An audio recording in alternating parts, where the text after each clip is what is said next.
We've seen how the cardiac depolarization and repolarization waves spread through the heart. Now we will go on to explain how these electrical events are analysed by the ECG leads to produce the waveforms of the ECG readout. Again, we will work with the 2D schematic of the heart as explained in video 1 of this section. The leads of the ECG machine detect the movement of the cardiac depolarization and repolarization waves as they spread through the atria and ventricles. Leads capable of detecting electrical signal are placed on the patient's body, and the different lead positions record the flow of current through the heart from different perspectives. In this way, the ECG recording can give us information about disease processes affecting different anatomical regions of the organ. We'll see how this works later, but for now we need to understand how the individual ECG leads analyze and record cardiac current. In any ECG lead, the flat line recorded on the readout when no net current is flowing is termed the isoelectric line. It is very important to realize that all of the ECG leads on the ECG machine are set up in such a way that depolarizing current moving towards a lead produces a deflection on the ECG paper above the isoelectric line, a positive deflection, while depolarizing current moving away from the lead produces a deflection below the isoelectric line, a negative deflection. In contrast, repolarizing current has the opposite polarity to depolarizing current.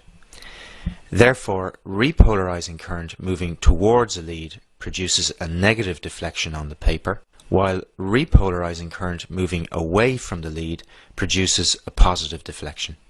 As the depolarization and repolarization waves spread over the normal heart in a well-defined and relatively constant pattern, these rules mean that if we know the position of an ECG lead relative to the heart, we can predict the form of readout it records. We'll come back to the nomenclature and position of all 12 leads later, but for now let's see how this works in two of the 6 so-called chest leads, V1 and V6. Lead V1 is placed on the anterior surface of the patient's chest in the 4th right intercostal space to the right of the sternum, and therefore to the right of the bulk of the ventricles. In contrast, lead V6 is placed on the patient's chest in the 5th intercostal space, mid-axillary line, and looks at the heart from the left of the ventricles. During each cardiac cycle, atrial contraction is associated with a wave of depolarization spreading over the chambers. As the atria sit at the back of the chest cavity, this wave of depolarization is not only spreading downwards and towards the left from the SA node, but also outwards toward the front of the chest and therefore towards the chest leads. As this depolarizing current is moving towards the leads, it produces a positive deflection on the ECG paper. This is the P wave of atrial depolarization. After a short delay in which no current is flowing, the AV node allows the depolarization signal to travel into the ventricles. As we've seen, the mid-zone of the interventricular septum is the first piece of ventricular muscle to depolarize, and it does so by signals spreading across the septum from the left towards the right bundle branch. This early depolarization signal is moving towards V1 and therefore produces a positive deflection on the ECG paper in the recording from this lead. However, this septal current is moving away from lead V6, producing an initial negative deflection in this lead. As the septum continues to depolarize, the depolarization wave spreads out over the muscle mass of the ventricles. To understand what happens next in the recordings, it is important to realize that the magnitude of the electrical signal generated by depolarizing muscle is directly proportional to the mass of muscle generating it. What this means is that the more muscle present, the more electrical signal generated, and the more signal the ECG machine detects. The left ventricle has a much greater muscle mass than the right, and so dominates the electrical signal of ventricular depolarization in all leads. Therefore, as the wave of electrical activity reaches the main muscle mass of the ventricles, the left ventricular signal overwhelms all other signals, and as it is moving away from V1, the deflection produced on the ECG recording from this lead becomes negative. In contrast, however, this signal is moving towards lead V6, producing a strong positive deflection.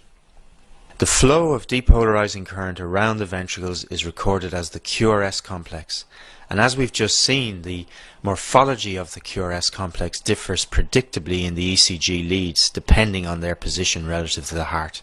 We'll come back to the precise nomenclature of the QRS complex later. When ventricular depolarization is complete, there is a brief period when no current is flowing and the recording returns to the isoelectric line. This period ends with the onset of ventricular repolarization.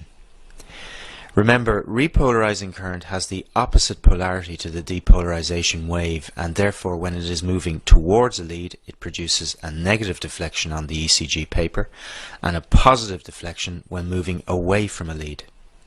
We've already seen that repolarization spreads through the ventricles in the opposite direction to the depolarization wave, beginning in the epicardium and spreading from the epicardial to the endocardial surface of the ventricles. The deflection produced on an ECG by ventricular repolarization is again dominated by the signal from the left ventricle. As this repolarizing current is moving towards V1, the deflection produced is negative in this lead. In contrast, this repolarizing signal is moving away from lead V6, producing a positive deflection.